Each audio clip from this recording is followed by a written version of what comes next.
Yo, what's poppin', all my peeps?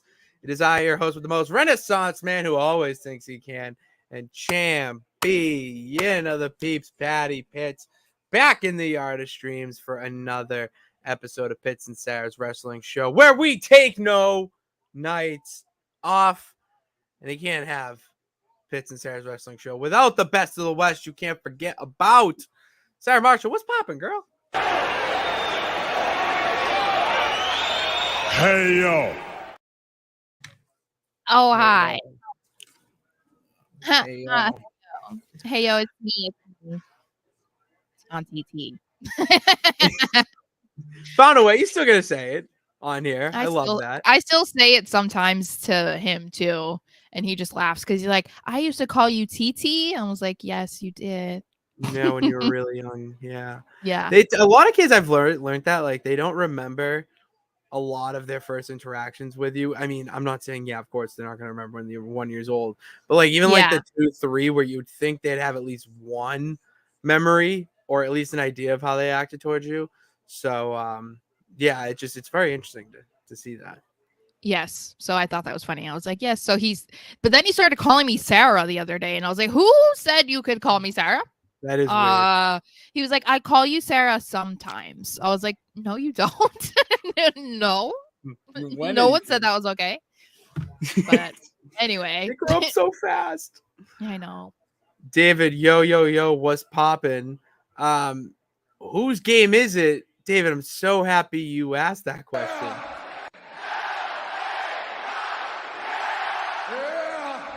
Yeah. Woo-hoo! We're at a new Whose game is it? It's LA Knight's game. Yeah. Me. The dude is an absolute megastar. Oh, I love him so much. I love him so much.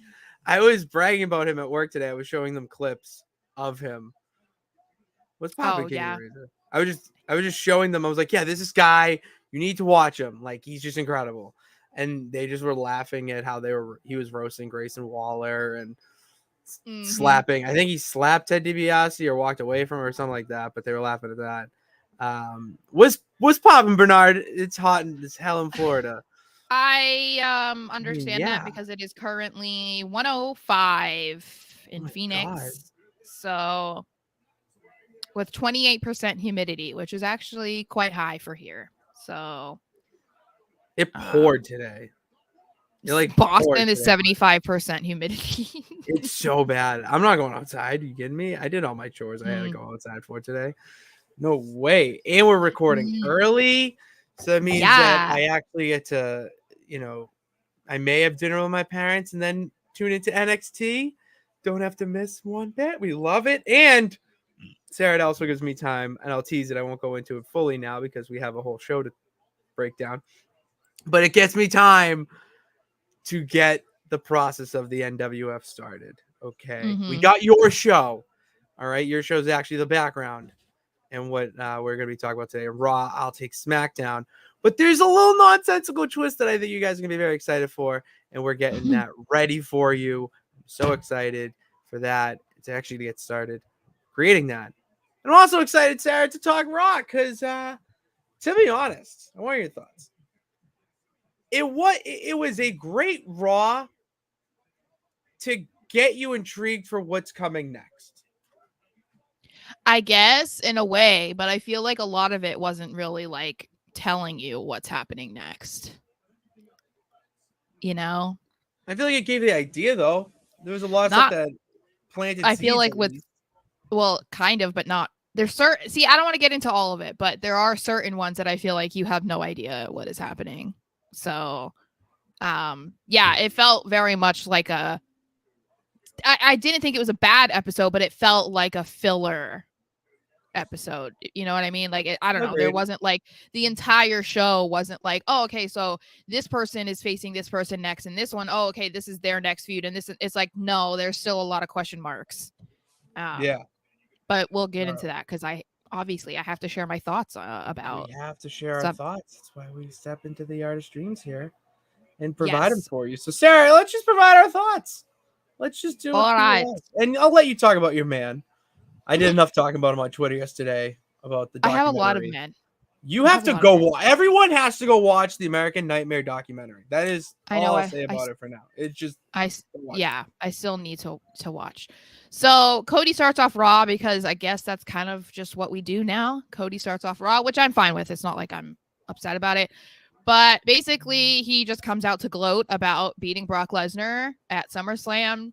And he talks about how unexpected that handshake was.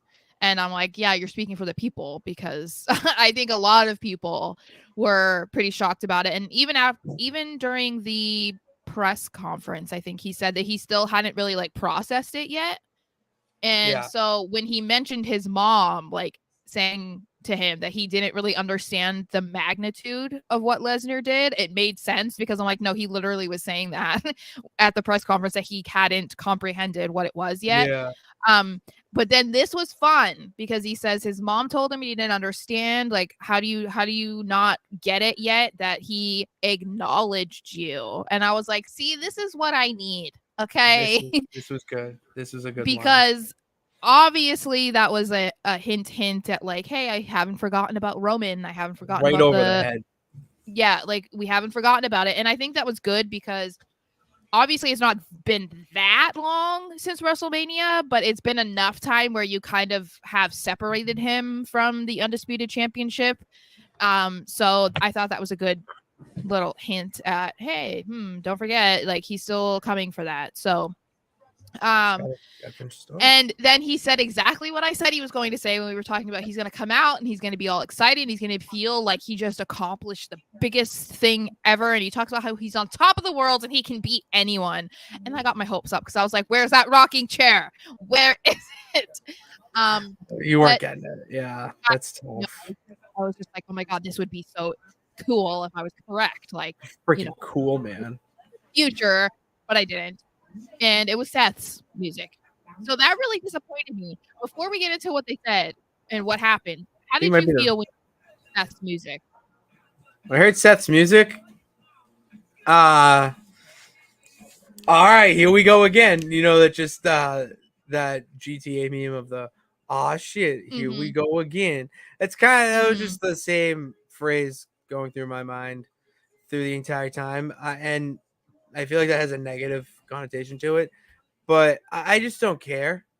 You know, I could watch those two have battle after battle after battle and just be content because you know every time they're going to do something different. They're going to try to elevate the last match. And they're just both fucking fantastic in the ring and on the mic. So even on the ring, in the ring stuff, I mean, you're gonna get a great, great match. But then the shit leading up to it, the mic battles, the segments, that's gonna be even better. So as the wrestling fan, just like, I'm okay with it, and I enjoy it and take it with a lot of positivity. Where you could have the people that are like, not this again. But then again, it's the only thing that makes sense right now. What is Cody Rhodes going to go do? Like, I mean, I'll let us get to the point where we could get to the next point or what he does next. But like, do you see him realistically going after like Gunther, for the Intercontinental? Because you want him to win it, and then you can't have Gunther break the title. Where else are you going to have him? He beat Brock Lesnar. If he faces a guy like Omos or an attraction type of guy, he can't do it. The only thing that I could see that they could have pulled out to really shock the fans and send Cody on another journey would be Nick Aldis. The rumors of him coming, or being in Minneapolis. So, he was there for producer role, though. Fine. And exactly proves my point even more. He's there for producer role. He's not there to wrestle. So you're not going to, those are all fantasy type of things to think about. So it's like, all right, logistically, yeah, he's going to try to go after the title. Just can't go after Romans because you're not on a show. See, I didn't like it. I had the opposite reaction. I was just like, okay, we've seen this 3 times and we saw it. I mean, the last time it was at Hell in a Cell, and I felt like all 3 matches were really good. I mean, the Hell in a Cell match, people were saying, or it was Hell in a Cell, right? Yeah, it was the red cage. We hated that. I forgot. I hate the red cage. That was what some people were arguing was the best match of the year or the best match of the decade. Like, people were really happy with that match. So it just kind of feels like we don't need to do this again. We don't need to revisit this, even if it does kind of make sense because Seth is the champion right now. I did see Cody talk in an interview before SummerSlam where he doesn't really want to go for the title. He's like, I mean, obviously they're in the business of wanting to be a champion. So that's the championship that is available to him because he's on Raw. But I do wonder, and they mentioned it in this interview, and I don't remember exactly what Cody said, but it is a fair question, I would say, to think about if he is that champion before he becomes undisputed champion. Is that going to kind of get people to not care as much about when he finally gets to being undisputed champion? Like, will it kind of dull his shine a little bit because he's still a champion? It's just not the championship, you know? And obviously he has his eyes set on the undisputed title, but as of right now, it's just not possible. So I was, you know, I know what their history is and how good their matches were, but I was just like, no, because it was like, okay, if this is what it's going to be, then it was going to be Cody's next opponent is Seth again, which means that Finn is then out of the picture. I was just like, no, I wasn't here for any of it. I didn't sign up for this. Yeah, I was like, no. But luckily we didn't have to deal with it because it was just a little bit of a tease. So Seth does come out and he says, okay, well, if you think you can beat anybody, how about we just try to see what you can do against me? You can put that to the test right now. But apparently it was just the setup for the main event, because then Judgment Day comes out and Damian is like, gonna keep excuse me. Right. Sorry. So Damian comes out and is like, I think you guys are confused. Like, why do you think you run Raw? Like, who the hell are you? Judgment Day runs Raw. And then he obviously just continues to go and hype up the Judgment Day. And then Balor comes out of nowhere and jumps Rollins from behind. So they all start brawling. Then here comes Sami Zayn, because he needs some love right now. Of course, you gotta have Sami Zayn in the opening segment with his best friends Cody Rhodes and Seth Rollins. Yeah, so they all get to jumping and punching each other and doing all sorts of stuff and whatever. And then Cody's like, hey, how about we just make this into a match? It's going to be the three of us against the three of you. And Seth was noticeably bothered. So they were continuing with that whole thing between them, you know, the tension of like, oh, we don't like each other. But it's funny because I felt like it kind of was playing off of reality, because we've heard Cody talk so many times about how he doesn't like Rollins and Rollins doesn't like him and they're never going to be friends. And so yeah, it's I was just like a mutual respect. Yeah, and I mean, Cody made sense of that too when he was, I think it was with Chris Van Vliet, and he was talking about that. I mean, other than the fact that they kind of just butt heads in real life, which I feel like people were kind of coming for Cody about it or coming for Seth about it. And it's like, guys, not everyone gets along. That's just normal human behavior. Yeah.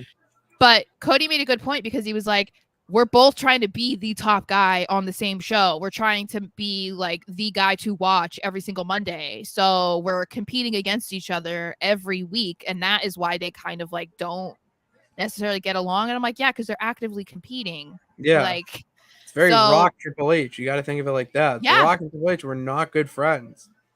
They respect each other and, you know, whatever, but they didn't go out and hang out after the shows with each other. You just don't do that with top stars or the people you think they do on TV. Yeah, exactly. So then we were like, okay, so it's going to be this 3-on-3 match for the main event. But before we got to that, I swear, I really have to say, I watched a good chunk of this match again this morning. I think this was easily the match of the night. I really do. This was like the number one contenders match for the Intercontinental Championship. We had Matt Riddle versus Ricochet versus Chad Gable versus Tommaso Ciampa. It was such a good match. And the thing that stood out about it for me, especially, other than Riddle, because Riddle's a bigger guy, but it just was another testament to the belief that Triple H has. And if you're talented in the ring, I'm going to put you on TV, because if you can put on a good match, I'm going to put you on TV. I don't care if you're big, if you're small, if you're this or that, because we know how the ideal body in Vince McMahon's era was very much Hulk Hogan, The Rock, Triple H, and this had 3 dudes in there that he would consider small. And I'm like, crazy. It was amazing. Crazy. It was so good, and I love the fact that they did what I love seeing in those types of matches where it's the constant moves. You know, like all the roll up into start, and then the moves that build on one another, and it's like when you put those 4 guys too. That's the other thing, is that those 4 guys just want to be on television. That's all they want. They just want TV time to have something hopefully lead to a feud, a title match, whatever. And I mean, I just want to see those 4 guys every week on Raw in some way, shape, or form. And I'm happy that Gable won. I just want to throw. I would have liked Ciampa. I would have been okay with Riddle. You would have been over the moon with. It's just, but it's Chad Gable that needed to win that match. I felt like it was obvious that Gable was going to win, but did you care? No, I was fine with it. I just, Boom. I even tweeted anyone but Riddle. Like, I was like, I just didn't care. Always as long as though? Yes, anyone in life except for Riddle. But yeah, so no, I was watching this and I just couldn't believe all the things that they were doing. Like, usually it'll be one thing, like one top spot in a match, you know, where you're like, oh, okay, that was what they wanted in this match, you know, like what they did on the turnbuckle with the 4 of them. Insanity, absolute insanity. But like that would have been the only moment in a match, and it was just like moment after moment after moment, and I'm just like, and that's why I think, like, you know, you were saying that these are the guys that just want to be on TV. Not that you could tell that that's what they were doing, but you could tell they were like, we want to put on a phenomenal match. Like, we want to show people why we should be on TV, why they should care about watching us, and why they will want to watch us again.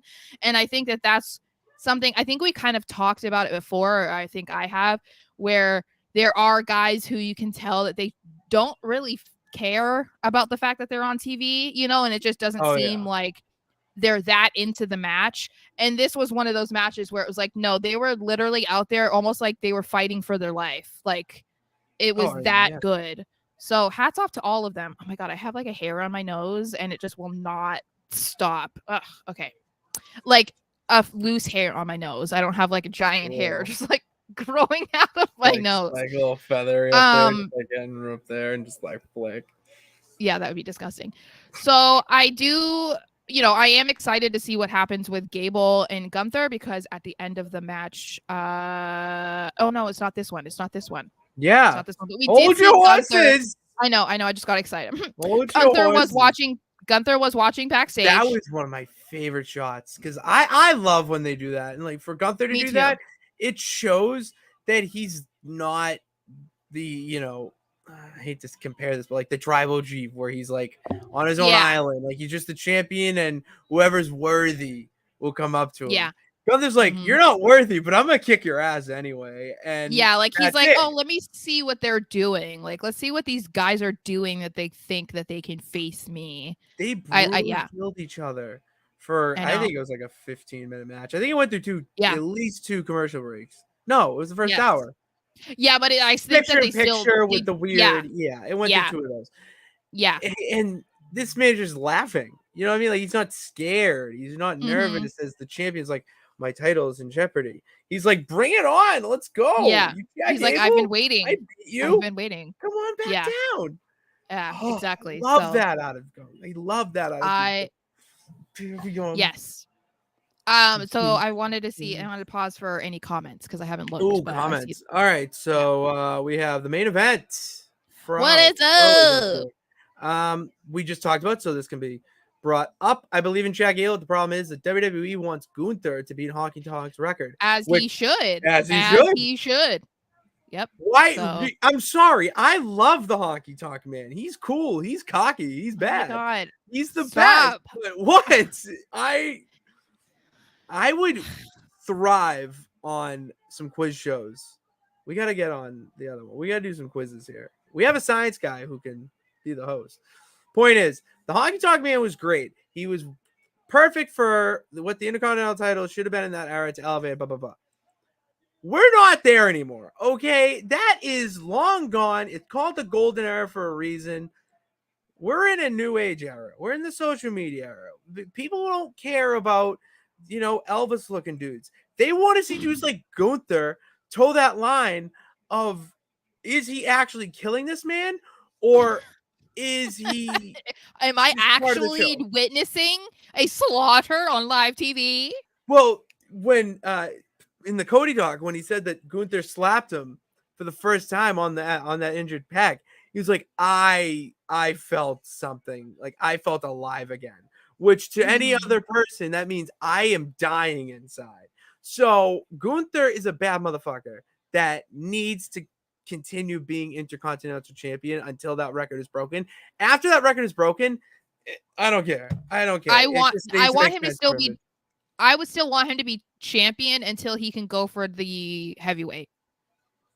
So like a John Cena where he's the Intercontinental leading up to it, and then oh, he lost it. Oh, now he's only gonna be a champion like that. Well, because as of right now, like we kind of talked about this, I don't know who would be the most worthy to take the Intercontinental title off of him right now. Like, it doesn't really feel like there's anybody there yet. But I think that issue lies with he hasn't had a lot of long-standing feuds. So it's always been like, okay, this is your next opponent. Go take him down and keep your title. And then he's moves on to the next.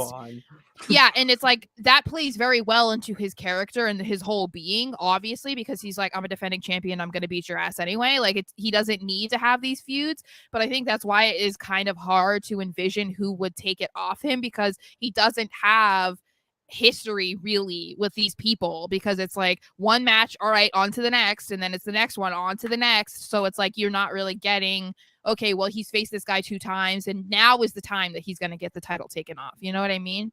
Yeah. So I'm fine with it. I've said multiple times, I don't really understand why people don't like him, but I mean, it is what it is. It's sometimes people just don't like a bad guy, or they get sick of people being champion for a long time. But for me, I'm enjoying it. So go Gunther. Oh shoot. I'm waiting on you. I know, because I had something queued. There it is. Okay, cool. I got long sideburns and my hair slicked back. I'm coming to your town in my pink Cadillac. All right. Gunther ain't putting out bars like that. Just saying. Okay, stop. Sorry, I need you to throw a toothpick at the screen next time, Scott. I like this idea. I think you should. Maybe not like if you don't like chewing it. I know people have weird fetishes about that. So if you want to just like have one, throw it. I like that idea. That spruces things I would have to find a toothpick. I don't know if we have any, but I would have to look. They're cheap. I feel like it would be so cool to be him for Halloween, but it's so difficult to be a woman trying to be a man. You know what I mean? As a Halloween costume. What a wrestler, I mean. Like, okay. Because you see a lot of the girls who will do it, like, oh, I'm gonna be Stone Cold Steve Austin, so they'll wear the vest, but then they have like a bra on, and that's it. And I'm just like, but it's like, So doesn't hit the same. You want authentic. I don't want to be a skanky version. Okay, I'm not trying to be like I'm a slutty Scott Hall. I'm a slutty Stone Cold. Yeah, ew. It's like I don't want to be like, hey guys. That just really sounds I'm a slutty weird. Scott Hall for Halloween. Yeah, no, that'd be weird. But I could do the whole like 90s thing where they wear like dad jeans with the NWO shirt tucked in. I'm a slutty Simon Dean. Ew. Okay, can we just move on? You're creeping me out. Some great questions. All right. Oh, hold on. Because I just saw that his questions we have not got to yet, and I want to keep with some continuity to the show here. Appreciate it. I think Gunther will lose. He's a loser. You know what, Nathaniel? He doesn't like Gunther, so you know Gunther. what? I have to. It doesn't matter what you think. Really doesn't. If you're just gonna keep doing that. He doesn't like him, so I don't care. I don't care. That is just asinine comments. I think Nick Aldis is okay with being a producer for now. Plus, I heard back issues and he's slowly healing from. Yeah, I mean that's a great way for guys to still be in the business without, wrestling. Yeah, I think he's like not 100% done, but I feel like it is one of those things where when they probably are done, it can, I mean, this is just assuming like other situations where someone has had an injury that very clearly is probably career ending. They don't want to accept it yet, so they were like, oh, I would love to get back in the ring. And then it's like he never does because he can't. But I don't know. I don't know about that. But I do think it's cool about if, it would be nice if he was in WWE because I do think that he could be like great for them. I mean, some of the most random producers have put on banger matches like Jason Jordan and Abyss. Like they've been putting on some of the best matches over the last couple months. So like, I don't think it good. I loved him in TNA, but when you mature into a wrestling fan, you don't just look at the wrestler as the wrestler. You can kind of see, okay, he's in this producer role now. Well, what matches is he producing? And they're all the hard hitting, big ones, big guy ones. And it's just, when you've done it for that long and people have to put it, it's perfect. Dicky also says that Ciampa needs more build if he's going to go for the IC title. If anything, a DIY reunion for the tag titles first. I'd agree. It's easy to get tag teams on TV, especially with how disastrous both tag divisions are. So I'm okay with that. Well, and Gargano is supposedly able to come back. He just hasn't yet. So he did a live event recently. I know, but I'm saying he's not back on TV is what I'm saying. Like they still haven't figured that out yet. So. All right, what's the next one? Oh, well, I'll get this one because he's a peep. I can't see in the Tower of Doom spot, but I took one time exception for Chad Gable. It was pretty good. Last night's was really good. They did it really well. And when you have all four of those guys doing it, it's going to be done safely. Shout out to Ricochet because I think he had the most difficult spot. He had to flip himself over on top of all three of them. Like, he could have broken his neck and whatever. So shout out to Ricochet because he's I love watching him in the ring. All right, so we saw apparently Ludwig Kaiser. He fancies himself a little Maxine Dupree. So he approaches her backstage and she's on the phone just like hyping up the Alpha Academy. And he said that he was back there because he wanted to congratulate Gable on his victory to become the #1 contender, but that Gunther is going to wipe the floor with him. And I was like, yes, King. And then he tells her that he's had his eyes on her for a little while. She has all the potential in the world, but that she needs to understand that some people are just better than others and that she needs to dump that disgusting freak Otis. Sorry. I had flashbacks to that. I was just like, I am Otis. But Otis steps right back up. What did you say? He's just like, nah, bitch. Yeah, so she slaps him and then he's like, oh, she's feisty, but I like it. And I was like, Kaiser, stop it. And then Otis challenges him to a match. So we eventually get Ludwig Kaiser versus Otis. And that one ends with a stare down, which goes in hand with the #1 contenders match. I would say this was a fine match. There was some more flirting from Kaiser and to Maxine. And I was like, sir, Tiffany is at home punching air right now. That is such a weird couple. I still can't get behind it. Who? Tiffany and Kaiser. Oh, that makes so much sense. I don't know. I don't think that's that weird. I don't dig it. So Kaiser wins, and then Imperium comes in and they jump Otis, which then has Gable come out again because of course they do, because he's already had his victory lap with his son. They're in his hometown, so they need to have Gable back out. So they exit the ring, and then Gable and Gunther just have a stare down. And I'm like, you know what? I'm here for this. I'm very here for this. So I enjoyed this. I like that we got Kaiser. I like that we got Vinci on TV. I would like to see him getting some more matches. Yeah. I just want to take the time to ask because my thoughts on this match are pretty much, I think, the same as yours. Very good. All that. Mumbo Gumbo. What the fuck Vinci doing, man? I'm just like, sorry, but I just like, I want to see more. Like, it just, okay.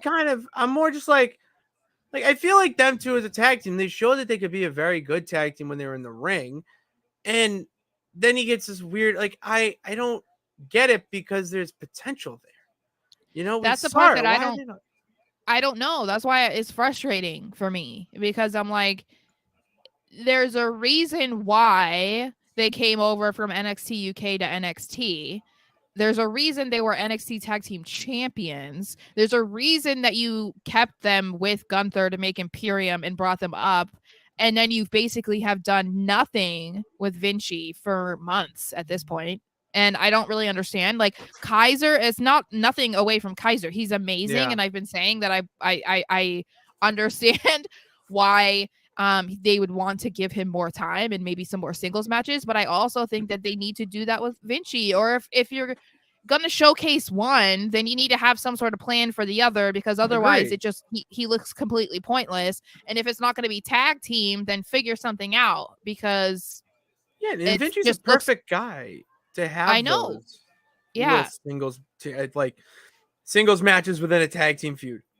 It's, this guy versus Vinci, and it elevates feud. And I'm so, you've pulled me so in on the Imperium hype train that I just don't get at this point how they're not, I would say, dominating the tag division with how in shambles it is after last night. Well, and that's why I said too, like, when you think about the career of Gunther and how they're trying to build him and make him look, they're trying to make him look like this dominant force that can't be messed with, whether he was Intercontinental Champion or not, it didn't matter. And he's not going to have two lackeys with him, so it doesn't really make any sense to me that they're only going to take one of them to make him look dominant, and then the other one is just like tagging along, just kind of like getting punched in the face on the side of the ring. Like, it doesn't make any sense to me.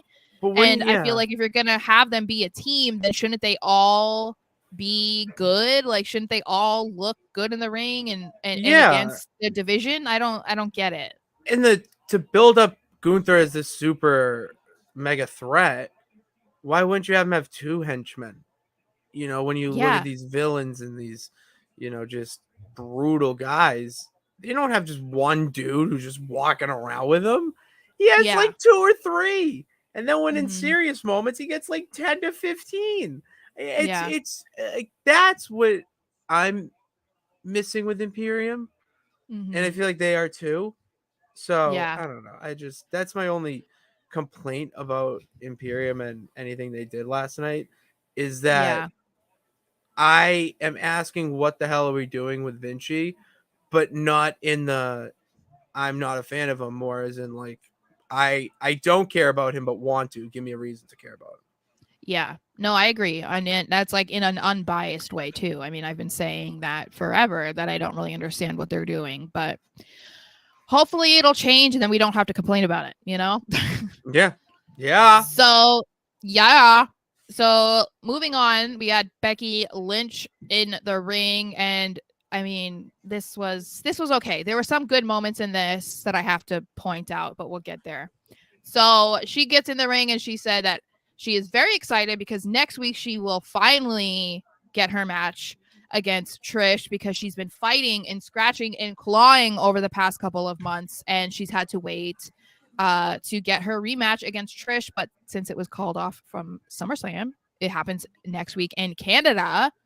And she calls it the greatest of that generation versus the greatest of this generation. I loved that. Whether or not you believe Becky is the greatest of this generation, I just thought it was a interesting wording of that generation and this generation. That's a whole other convo. But yes, yeah. And she talks about how there's going to be no interference because Zoe is banned from ringside, blah, blah, blah, blah. So that's when Zoe comes out and she's like, you're obsessed with me and Trish. Like, what is wrong with you?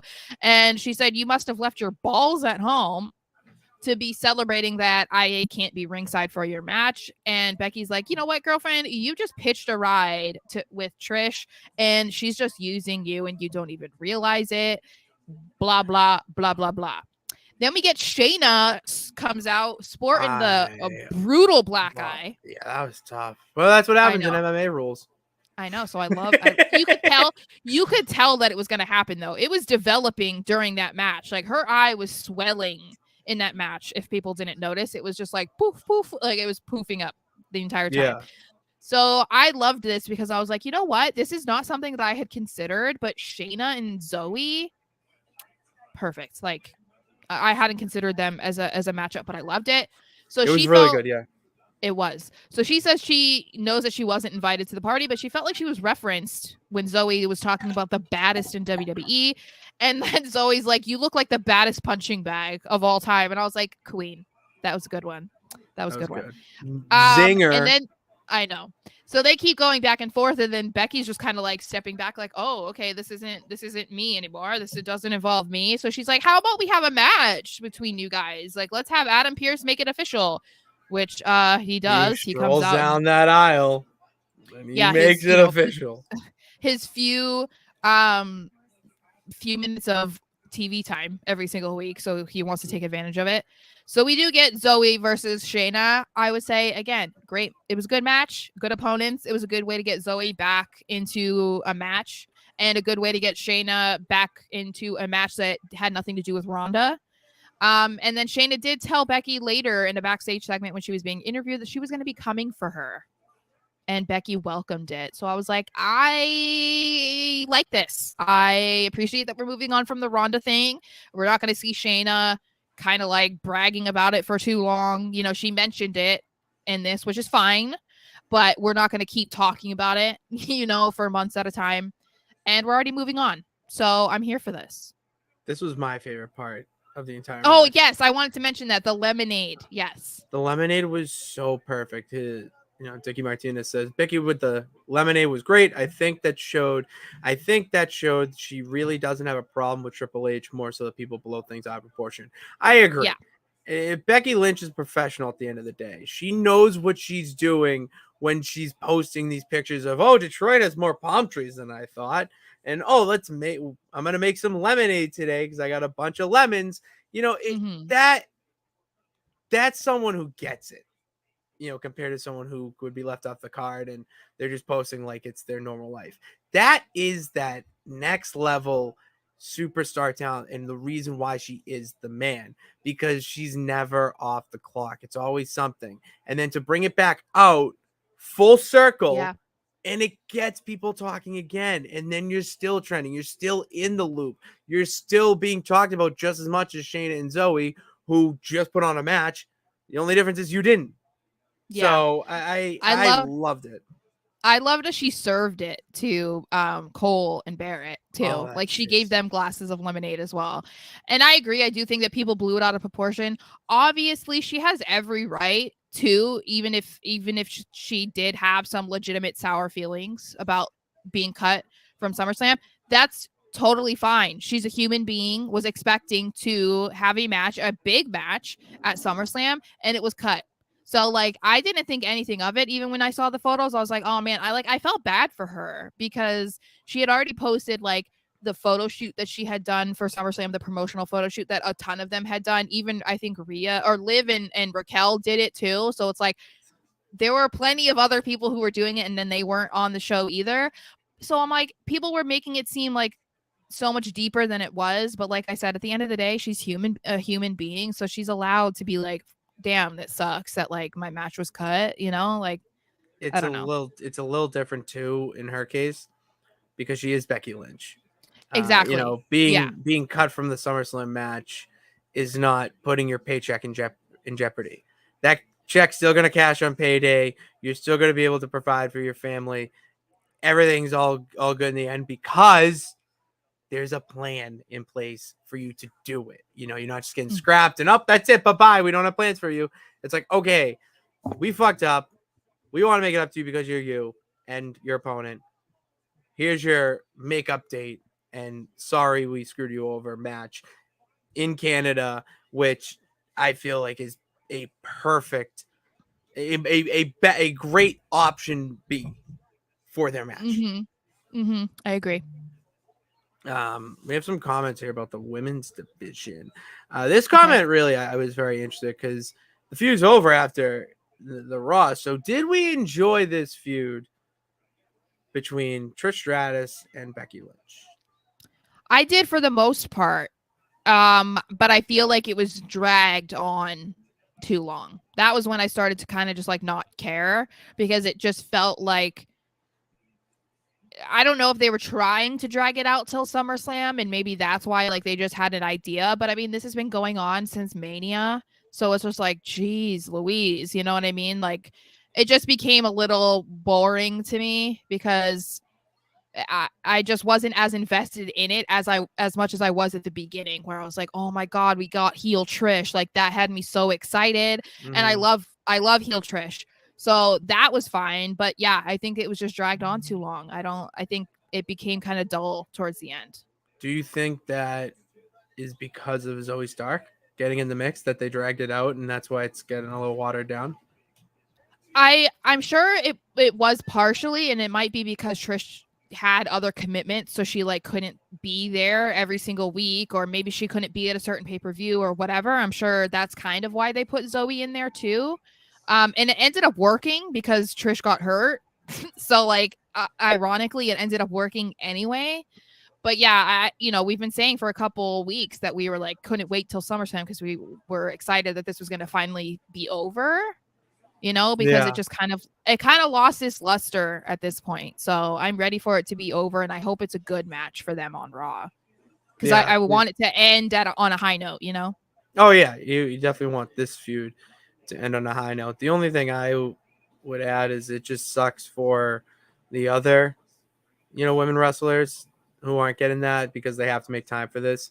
So you're not getting the Candice LeRae's, the Indy Hartwells, intertwining them in something. It was nice to see them for the Rocky thing last night, and then that whole nonsense too, getting in the mix. So maybe that could start or kick off a match with them, with Candice and what's her face, Rhea, next Monday. So I just want to see that. I want to see fresh faces. He brought these people up for a reason. Give me a reason to care. Mm-hmm. So let me see if there's any more. Shayna winning that match was great. She's getting the push she deserves. Finally. Agreed. Finally. And we know David is very excited for this match coming up on Monday. The only addition to his question, because we did this already, do we hope Lita returns? I had this thought. Thought Lita might return, but I feel like that would even kind of kill it. Jump the shark a little bit. I feel like it would just seem like if that was going to happen, I feel like it should have happened already. Yes. I don't think it should happen in what we think is going to be the last match. Because then also it's like, is she going to come back? And then is she going to side with Trish? Is she going to side with Becky? What is she going to do? Like, I just don't know that I really want to see Lita versus Becky again. Like, I'm not into it. I want to see Becky versus somebody else. Like, even Becky versus Shayna. I'm here for it. Like, I want to see that. Something new, something fresh. Candice versus Rhea next week. Indy the week after. Rhea Raquel payback. I mean, I'm for that. I'm for that. All right, what we got next? Finn Balor was talking backstage with JD McDonough, and I was like, a couple of Irish lads. Hey. Yes. That wasn't a hey. It was a hey. Hi, guys. Hi. So they're just chatting backstage. And Damian just rolls up and is like, what's going on, dudes? And he said he wanted to talk to Finn by himself, and Finn was like, nah, I've known this guy since he was 13. I had to look that up. He's like, I've known him for 20 years. I'm like, what? And I looked it up because I was like, dude's not that old. And I look, and JD is literally like 33. I'm like, I guess he started wrestling at 12. So even Becky's known him since he was 12. I was like, oh. It's all that it's crazy. All kosher over there. So Finn's like, anything you can say and to me, you can say it in front of him. I've known him forever. And so he says, I don't understand why you didn't come in with us at the beginning of the show. Like, you just came out of nowhere. What's going on? And Finn is like, well, you deviated from the plan at SummerSlam, so I didn't think that we needed to plan things anymore. And I was like, oh no, mom and dad are fighing. And then yeah. And so they keep going back and forth. And then, of course, the briefcase is brought up. And when Finn gets closer to Damian, he was like, you're crowding me right now. And Finn is like, I think it's the briefcase that's crowding us. And then he was like, is it? And then Rhea's like, stop it, mom and dad, stop it right now. Stop it, mom, stop fighting. And says that they need to calm down and get along, that you guys need to be men and stop being children. So it seems like, okay. They're on the same page. But then JD's like, no, I'm here to cause some problems. And I was like, I'm here for it. So he's like, it seems like the briefcase has been causing a lot of problems between you guys. So I think it's best that you get rid of it. And he just walks away. And I was like, yes. And then Damien is like very delayed, wanting to kick his ass. And I'm just like, why are you waiting? Why did you wait until he's like literally out of sight to be like, oh, I want to kill you? And I'm like, what is going on? So, yeah, I appreciated that. I don't know, some people thought that this might mean that someone is getting kicked out of Judgment Day, whether it's Damien, whether it's Finn. I don't know, but I don't want to see that yet. I just want to see JD slowly What if he just meant that Damien should just cash in and be champion? I think that's what he means. I felt like just I don't see any real deeper meaning with that. Like, oh, he's gonna turn, or he's gonna. I just think he's like, all right, because he's trying to get in. You have to think he's trying to get into Judgment Day. So his name is JD, which Rhea has JD on her thing, and I was like, oh my god, it's an Easter egg. And then I took a second, realized what the initials. There you go. Yes. See, the champ makes mistakes sometimes, and it was just like. I don't know. Maybe that is an Easter egg, and what is that? What's that called? An onomatopoeia? I don't know. With two, it's like one thing that means two things, two different things. Point is, someone in the comments will tell us. But yes, I love this segment a lot because we finally got JD McDonough in the main roster mix, and that's what he needs to be. He needs to be like a little bit of just this like. Brawler, asshole, just stuck like, just rough and tough Irishman. He's kind of got a little dark side to him. I mean, the slick back hair is just. You are just cheesing so hard. I mean, it is quite comical. Yes. So I would love to see that. I'm curious to see how this goes. I think that this is definitely going to be like a part of the story. But I also think I wanted to ask, do you think that they're going to continue to play up this tension? So obviously we know that they will.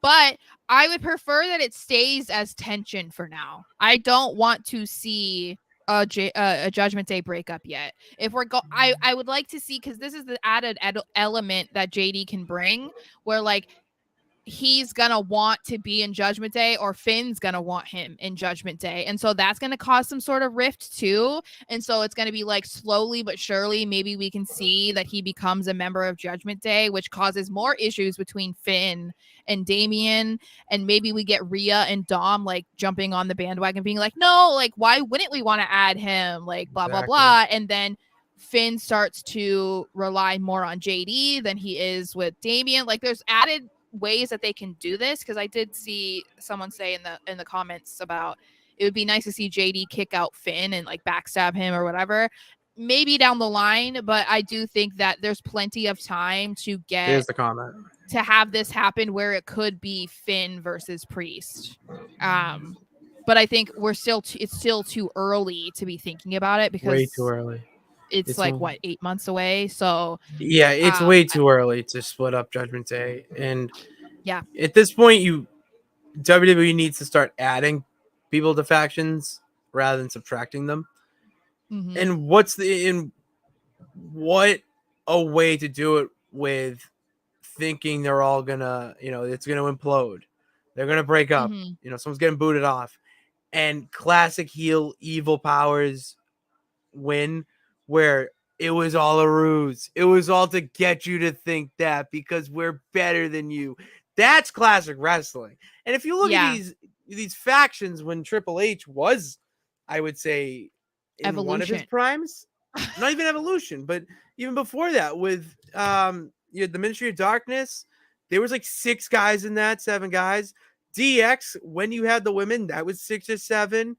The corporation was basically half the roster that were heels, you know, and then you have the Job Squad was 4 to 5 guys too.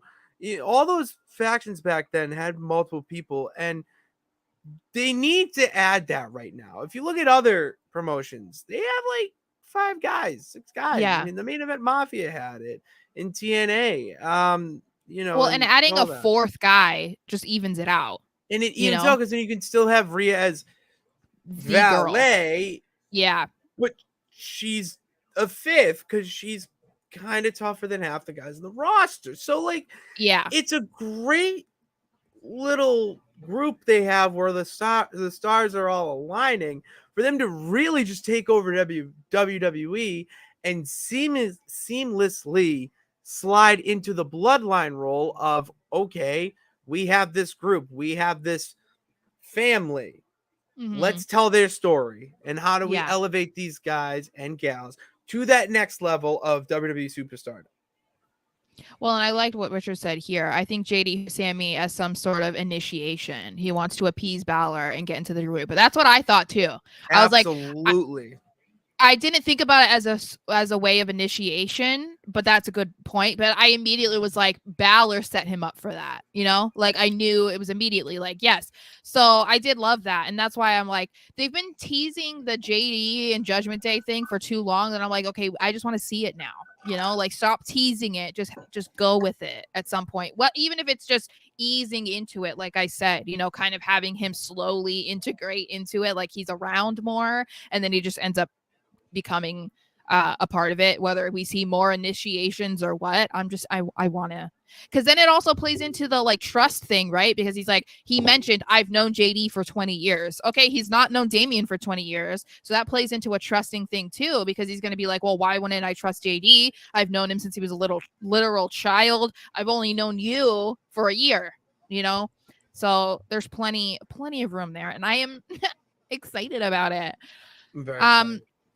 And another thing that I am excited about was this guy right here. Okay. Whose game is it? It's LA Knight's game.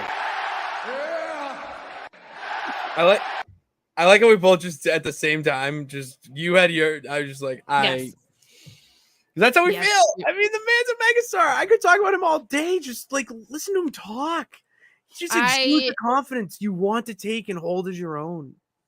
So I was excited because I am glad that they went through with this, because first we got a tease, you know, we saw Miz, he's on the phone ordering some food. I think someone said it was sushi. I wasn't paying attention. I just saw he was on lunch. And so he was told to stop as he was like approaching this one area. And yeah, you got 3 minutes was one of my favorite lines. Yeah, so they pan over and they see that it is LA Knight doing a photo shoot, and then it was like, oh my god, why is LA Knight on Raw? Holy crap. He won one battle royal. I know, and then there he is, and he's like, hello, I'm famous, I'm a big deal. And I was like, yeah. So then later Miz gets in the ring and he basically just calls LA Knight out. He says LA Knight is disrespectful, that he didn't even introduce himself, but decided to throw him, of all people, out of the battle royal. He talks about how he and then he keeps going on, and then LA Knight, of course, comes out, and he's just like gets one of the loudest pops of the night, and looking good. That's the shirt that I want, by the way, the blue one, the blue LA Knight one. He was wearing that one. Yeah. I just have a lot of blue shirts. We need to switch it up. Yeah, I just like it because it's blue and my eyes are blue. So, you know. Anyway, so Miz talks about all that he has accomplished and says that Knight has done nothing, that he is just an Attitude Era fanboy in cosplay, and that fans only like him right now because he's the flavor of the month. So it was a hell of a line. It was a really good line. What this reminded me of, and I said it even when I rewatched it earlier, it felt very much to me like a John Cena roast. The way that he like would do that with the people that he was trying to put over, like Austin Theory, Roman Reigns. Like he was taking what people were saying about them online or like whatever, in whatever capacity they were saying it, and was shooting it back at them. And I felt that was what the Miz was doing. So I really liked that, because we haven't seen that side of Miz, but we know that he's in that era of his career where he's putting guys over. So it just felt, I don't know, I really liked it. He then goes on to talk about his 20-year career and then questions what Knight has even done, because like you've been on the outside, you've not even, you haven't accomplished even half of what I've accomplished. Yeah, he really technically has. In WWE, he has not. Right. So LA Knight is like, yeah, I might have been on the outside, but I have been making myself into a dangerous man because WWE were too stupid to not sign me earlier. And I was like, this is true. And he says that the reason the Miz was pushed around was because they knew that they could do it and he did it, but that if it were him, it would never happen. He said, no, it would not happen with him. Papa didn't make no mess, is what he said. And I was like, that was a great line too.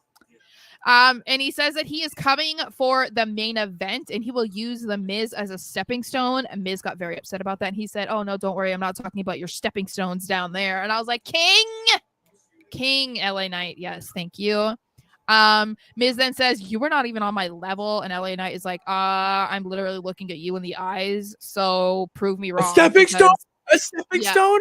No, hold it. I'm not talking about the stepping stones you got in your pants there. Yeah. So and he said, prove me wrong because I'm not going anywhere. So the Miz kind of hesitates and then it's like, no, I'm gonna mess with you. So he throws his jacket and then attacks him, but sets up the skull crushing finale, and LA turns it into a BFT. And I love that he then got on the ground and shook his hand. Oh, that was unreal. That was the little detail that just made it that much better. Yes. So I'm so here for this 1,000% for LA Knight versus The Miz. But what does this mean for LA Knight on SmackDown? Because I wonder, is this just a one-off? Is this going to turn into a feud? Is this going to turn into a match? Like, what are they doing? This would be a good feud, not only for LA Knight to appear on Raw, but vice versa, have The Miz on SmackDown. LA Knight is too big for the talent on SmackDown to go against right now, and it shows. And they already made that little weird rule about free agents in the draft, so it really, draft really just matters for internal purposes at this point. And also, I mean, The Miz and LA Knight would put on a hell of a feud. Back and forth stuff like this, one upping each other with the celebrity status, one being the celebrity that demands it because he did it, he's celebrity, and then the other one just like, oh, I'm LA Knight, I get it because I'm LA Knight, he's the fans are behind him, he's the people's champ, all that stuff. And it's the dichotomy of their two personalities being so similar but yet so very different. You need to have that in a feud for him right now because he's too big for anything else. Like, you can't have him on against anyone else on SmackDown except if it's Austin Theory, and have it be a legitimate, oh, do you think he could win this feud? Do you think he win this fight? Do you does he? It doesn't make sense. Like he would, if he was to squash Escobar, I wouldn't think twice. Yeah. And that's sad for us. And I love it. I love the LWO, but that's how big he is right now. Yeah. Well, and that's what we've been saying since the beginning. Before the draft, we were saying LA Knight needs to go to Raw. Like, he can't go to SmackDown. He needs to be moved to Raw. And at first it was okay, but again, they haven't had him involved in like anything substantial since they moved him over to SmackDown. He's not been in any feud. He's, we've had him involved in the US title where you were like, okay, maybe this is what they're going to do with him. And then it doesn't happen. They don't put him on pay-per-views. And then they make the battle royal basically for him at SummerSlam. And it's like, okay, I'm here for this. Like, I'm totally fine if maybe they say like, oh, he requested to be a free agent, so like he can appear on Raw. I'm fine with that. And I think that they would do really well in the ring together too, because they've been wrestling for the same amount of time. So they both learned how to wrestle at the same like era in wrestling. So it's like Miz does have more old school style to him as opposed to like how people are wrestling now. Like if you compare it to how he wrestles to like guys in NXT, it's like similar but not quite. And I feel like that's kind of how it is with LA Knight too. So I feel like they could do really well in the ring, other than of course like a promo battle. Like, it would be amazing. So I got a question here, just because LA Knight did the Indies and Impact and all those promotions where The Miz was WWE. He never went to anything. Yep, he was tough enough on Tough Enough. He was legit tough enough into WWE. You can't. It's basically this performance on it.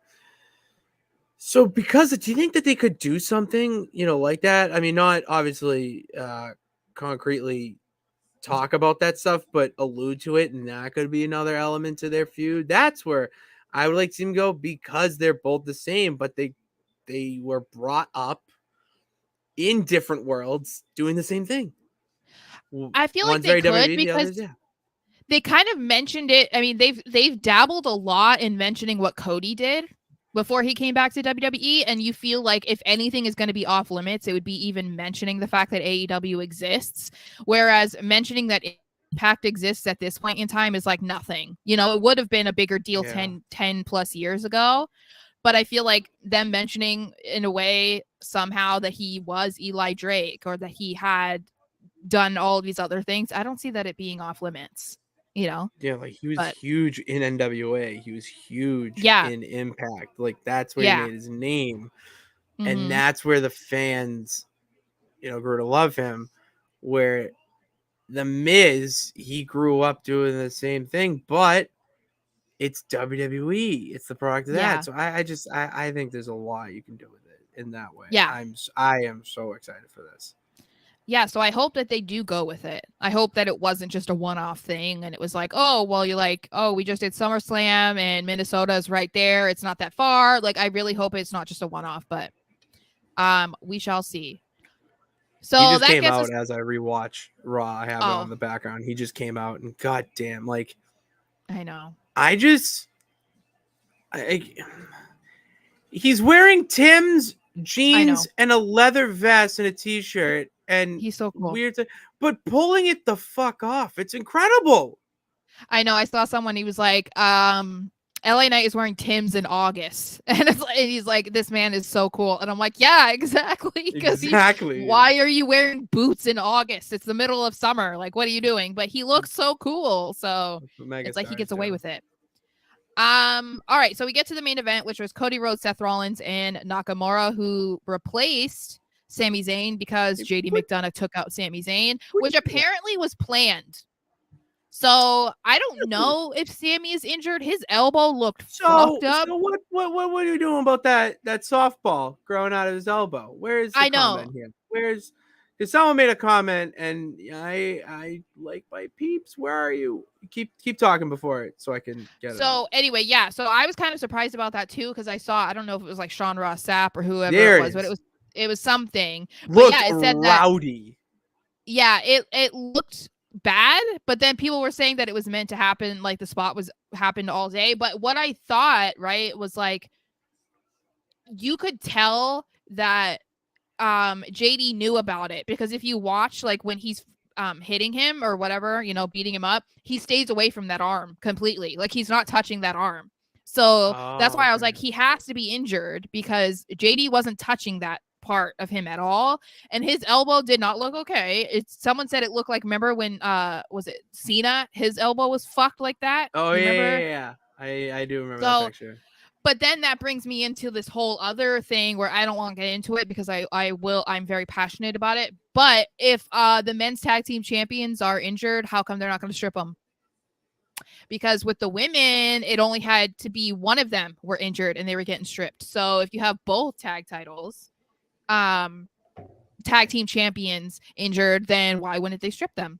But anyway, like I said, I don't want to get into it because I'm passionate about it, because but anyway, moving on. So we do get this match versus the Judgment Day. I say it was a fine match. It was a typical multi-man main event match that they've been doing a lot recently, which it's great, but I'm kind of just like, at this point, because this was basically just a way to get them to have this main event. There was no substance to it. So that's what I was saying. Like when we talked about it at the beginning, we don't know what direction Seth is going. We don't know the direction that Cody is going. We don't really know what's going on with Judgment Day other than the inner turmoil in the group. The only thing that you kind of got from this was that it appears Nakamura might be turning heel, which they've hinted at over the past couple of weeks. So that's the only disappointing part for me was, of course, that we don't know what is happening with Seth. We don't know what is happening with Cody. We don't know what's happening with Finn. Like, is Finn going to get a rematch? Is he going to be going after the title? Are we going to see Cody and Seth part 4? But I guess Nakamura turning heel. Yes, no, I'm so for it. I'm so for it because when you have a Japanese wrestler like that who has made his name by being a bad guy, you gotta bring that into the WWE universe. I mean, look what you did with Finn. Finn was Prince Devitt, one of the nastiest heels in New Japan with the Bullet Club. Oh my gosh. Nakamura was in a feud with heels that I can't think of it off the top of my head, but it's a feud that it's like the Bullet Club where the members evolve. So like one, it's like the mom, when you're in, but then, it's always 3 guys and then it's, the next step and there's a whole process, whatever. That's why New Japan's fucking incredible. But back to the point about him being heel. He's so believable as a heel. He just, as a babyface, it's great. It's Nakamura, but this dude is a punisher. He wants to use those kicks to kill you. He's strong style. If you look at that match between him and Sami Zayn at NXT, like that was the close. Like that is what Nakamura should be, and even more so right now in the WWE. And to have it go up against Seth, the ultimate babyface, it feels like, and really steer into that skid of how dark can you really make Nakamura. I love it, and especially with all the, everyone's just getting in his way. It seems like he's an afterthought. No one, it's like, oh, I'll interfere in Nakamura's match because I want to do it. It's like, you're not thinking of me. And it just, it goes and goes. I am here for it because I want to see how Triple H makes him a heel, because when he was a heel with Vince, it was a complete disaster. So I really am curious to see if Triple H will do a better job with it, because I think that a lot of it kind of led to why people stopped being interested in Nakamura and why he ended up like being gone for a while. So I want to see if Triple H can do better with that, because again, I believe that he can, because we've said it time and time again about guys like Finn, where they didn't want to go with Finn being a bad guy, but Triple H has done it, and we're seeing the best of Finn Balor's career in WWE right now. So if I can try and believe that because he's done so well there, that he can do that with Nakamura, then I'm here for this. But yeah, I just hope that they do it the right way this time. And then before we end, this wasn't part of Raw, but we did see before Raw, which was broken by TMZ, that Sonya Deville tore her ACL in the match against Bianca and Charlotte, which once again plays into why that match did not need to happen, as I said when we talked about SmackDown like 2 weeks ago. And so that now leaves Chelsea Green stranded on Raw again, because her first partner, Carmella, was injured and then apparently wasn't injured. She was pregnant.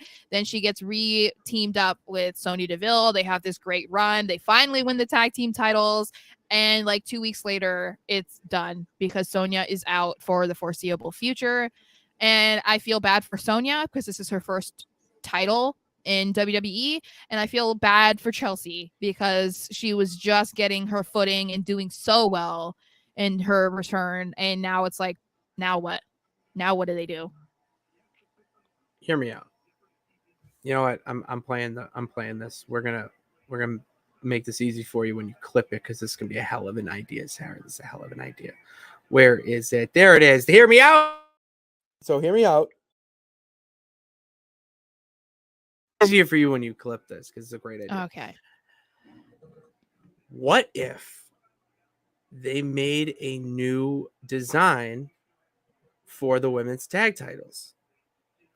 Just throw away the ones that they have now and just come up with new tag titles, because I am not superstitious. I'm a little stitious. And I'm superstitious. Yeah, I actually really am superstitious. But so in that case, bad things happen with those titles. Okay. I think they were cursed immediately following Sasha and Naomi handing them back over to creative and saying, we are out of here. Yeah. At that moment, they should have been redesigned, redone, vamp, everything. Now you're having just the worst luck with these tag titles because you have Dakota Kai, boom. You have Aaliyah and Raquel. Not only Aaliyah getting hurt, but that just whole thing happened. Mm-hmm. Okay, and let's not forget it. You have Liv Morgan, Raquel Rodriguez, now Sonya. You need to just put them on their own little island of misfit titles. Redo some new ones. Do a new women's tag tournament with everybody. With everybody saying women's champions. I think we should get a clip of him saying everybody, because that's have you watched the interview where he talks about that's what he used to say when he was at the PC in 2013? Everybody. Yeah, he said that. Did you with everybody saying? No, he just said everybody. He said when he would walk into the PC, he would just be like, everybody. And people would just be like, everybody. And then he said that he thought it was weird that people were yelling like everybody back. So that's where the yeah started. So then people would be like, everybody. And he'd be like, yeah. Yeah, that's on After the Bell. So you should watch it. Like I told you. Oh, I should listen to it. You are right. But yes, they should just make new titles and then just have everybody in NXT, SmackDown, Raw, and you just have the women's tag team titles because that's what it really should be. It should be for all three brands for the women because there's so few teams. And like, all right, why not have it start out by crowning the new champs as Caden Carter and Katana Chance? I know. Where have they been? Exactly. Maybe probably hiding from this goddamn injury bug that it's attached to these titles. I don't blame them. I'd run for cover. Yeah, no, I agree. So, no, I think that's a good idea. It might be just like a good thing for the division in general. And maybe, because I guess Sonya says in her video that she put out that like the tag titles are cursed. And then she's like, I'm joking. It's like, no, you're not. You're not. Yeah, it's like the Madden curse, okay? Yeah. That seems to have been lifted, though. Well, Tom Brady is the one who lifted it. Only Jesus can heal curses. Yeah. But anyway, that was Raw.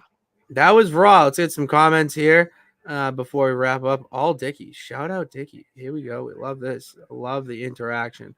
I think Sami KO's injuries aren't long-term. Sonya has a torn ACL, and Chelsea and Sonya never had a triple threat match, so no Freebird rule. I love that the Freebird rule is being thrown out. We need that in wrestling. It's such a good rule. Because what if you do have a faction? The New Day and all that? Yeah. Yeah, I think the problem in the current situation right now, like with the women, is like who would you pair with Chelsea? It just felt like with Chelsea and Carmella, it made sense. Chelsea and Sonya made sense. But how Chelsea is right now, I just don't know that there's another girl that makes sense to take the place of Sonya. Nikki Cross. No. But Nikki ASH. It would be almost cool if she had like her own number one contender thing. It'd be like, okay, you guys are ones that I think that could be okay as my tag team partner. And I want to see you guys in a triple threat or like a fatal 4-way. And whichever one of you wins is going to be my tag team partner. I feel like that would be kind of cool. That's really it feels like something like a Karen-y person would do too, Because put it this way, the worst thing they could do is take that belt off of Chelsea because she's probably the most over woman in the division, not a WWE talent, like big name. You know what I mean when I say that, right? Yeah. Not Charlotte, okay, Bianca, exactly. The big four. Yeah. The best way to put her over in this arrogant princess, Karen, whatever role, TikTok mom, whatever, is to make her just this, I'm the queen. I tell you what to do. You all bow down to me. Like, you want to be a champion. Yeah, it might be cursed, but guess what? This curse hasn't got me yet. And because you'll be with me, you won't get, like, you could do so much with it. And so because of that, you can get like a Fatal 4 with Indy Candice and Alba Fire and Isla Dawn. You can get even SmackDown women to come over. And Chelsea Green just does commentary. You do like a little tournament. just commentary during it. She's would be incredible on commentary from what we've seen her being the queen of the indies. Let's be smart here, okay? Let's steer into this kid and do a 360 or whatever. I don't know what the other thing is. I think Seth Cody teases so Cody does acknowledge the chamber without saying out loud he doesn't want it, makes it seem secondary. Yeah, we've been saying that, Yeah, and I agree. it keeps Cody away from the and that's fine. Yeah, well, and Nakamura was in the contenders matches, like the matches leading up to who was going to be fighting each other for the title at Night of Champions. Nakamura was one of the participants, so it's not like he's completely random. You know what I mean? Yeah. So I was here for it. I am here for it. Ooh. As long as they do it right. I forgot about Emma. Well, she's planning her wedding. Okay, Mandy Rose is not returning. If she is returning, she needs to close her website. There's no way. She should put some clothes on.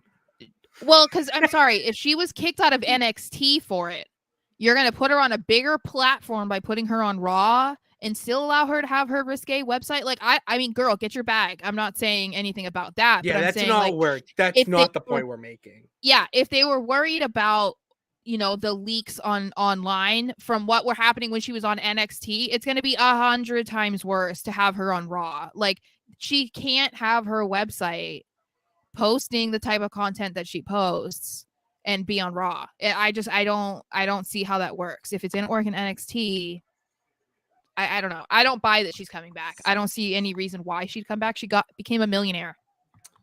So I haven't seen those leaks yet. So I think to everyone else is seeing them, but the champ. They're just being not shown to my pure Christian eyes. Which, thank you, Jesus. Yeah. That's all we got. That's everything we got here. We thank you guys for tuning in. Everybody. Thank you for tuning into this edition of Pits and Sarah's Wrestling Show, where we take no nights off. Yeah. Oh, yeah. I mean, that's a little Easter egg, a little tease to our next guest, because on Thursday, we are going to be hosting, or inviting is a better word, inviting into the artist streams the Yeah Movement on Twitter. He started his Twitter once, LA Knight, all that, and has blown it up to over 22,000 followers. You got to go check it out. If you're an LA Knight fan and you're not following this, that's on you, man, because he's posting some unreal content of LA Knight, finding ways to, just give the peeps what they want in seeing the man, the myth, the legend himself. And I can't wait to talk to him. So if you have any questions for the Yeah Movement, leave them in the, send us in. Wait, let me look about at it. About LA Knight. About LA Knight, how he started. Well, how about comment? I'll make the stream. I'll make the stream tonight and have it scheduled for Thursday. So comment on the video stream, because you can comment on it. Yeah. Once I have it scheduled. That would be a good one, because then if it's just already on the video, then we'll be able to see them. So that's true. And we're gonna I'll this is where I'll say my you and I's Twitter. I'm just trying to find his because I want to get it correct. It's just movement _ on Twitter. So if you want to ask any questions, tag him, tag me at Pat _Pitts, tag Sara at SMarshXO. And let's have a great episode with him, because I'm excited to hear about him. He's done actually a lot of other stuff in wrestling, not just pertaining to LA Knight. So it's gonna be a really good conversation. I'm very excited for it. Let us know any questions or comments you have. Yeah. And then to follow us on any other social media, you got to go down. That link's in the description. Okay, go check it out on Instagram, Threads, TikTok. We're on the tick of the talk. Posting all our clips. I think in Instagram, Sarah put one up of her clapping and singing a nice little song about Finn Balor climbing ladders and winning. YouTube. Yeah, it was so good. So go check that out and hit that subscribe button and the bell notification to know when we go live. That's all I got today. Thank you guys for tuning into this edition of the show. God bless. Remember that you can do it. All you gotta do is try. We will see you on Thursday. Yeah.